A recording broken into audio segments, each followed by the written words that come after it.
Hey everybody, today we're going to be talking about a few different methods that I have used to finish my freelance UI UX projects much faster. These have been tested across many different kinds of projects, and I've narrowed it down to the few things that I think work the best.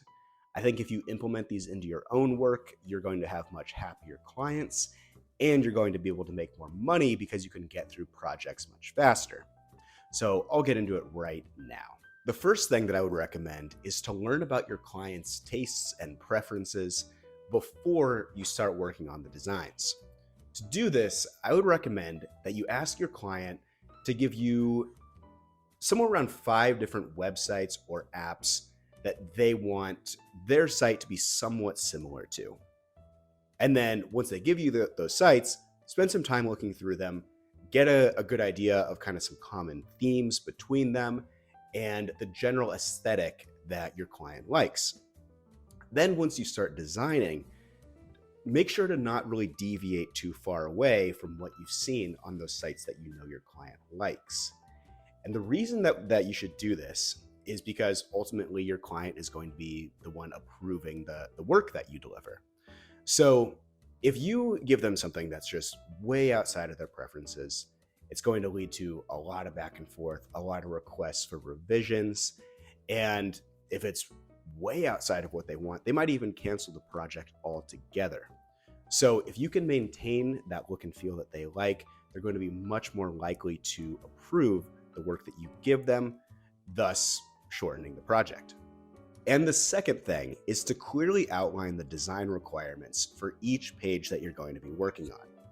So with freelance projects, sometimes you can run into these scenarios where the client gives you a vague idea of what they want on each page. You do your best with the design, you present it to them, and then they remember there should be 7 or 8 different things on that page, and you have to go back and redo all of those designs again. So what I would recommend is you start a document on Notion and you make a page for each different page of the site. Get on a call with your client and talk through each of those pages and really try to get as much information out of them as possible about what exactly they need each page to do. So that will give you a better foundation to start with, and it should limit the back and forth that you have with your client, and it should make it so that you don't run into those scenarios where there's a massive scope creep on the pages that you're working on. And the third thing is to use pre-existing design systems in your projects. There's so many good design systems throughout the internet that you can grab for free or for a small price. And you can really cut down on the work that you have to do if you're taking smaller UI elements from that design system and not needing to worry about designing those. So for things like drop downs and buttons, you don't really need to be reinventing the wheel for that. You can just use those from the design system and focus on the bigger macro level things in your design, like the UX and the overall aesthetic. So if you do that, that should really cut down on your design time. And the fourth and final thing is to design multiple versions for each of the most important parts of the app or website that you're working on. So I would personally recommend doing about 3 different directions every time you have some different design problem that can be solved in multiple different ways. So I would come at it from just a slightly different perspective in terms of the UI and the UX solutions that you come up with for each of those.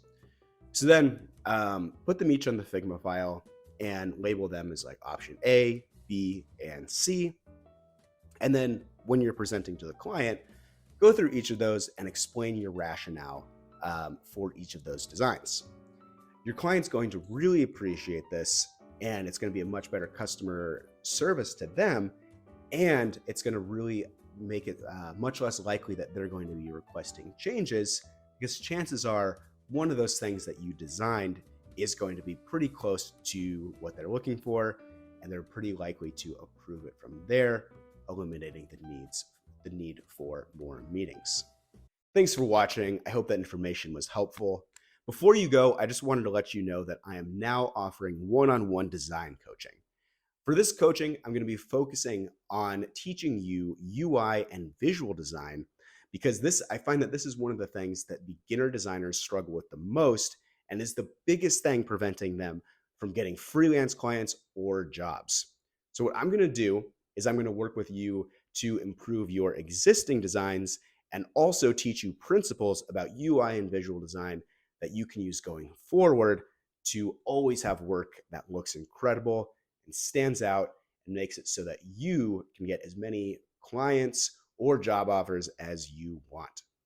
So if that sounds good, please email me at kyletorresdesign@gmail.com. I'll also post that email down in the description. So thank you for watching.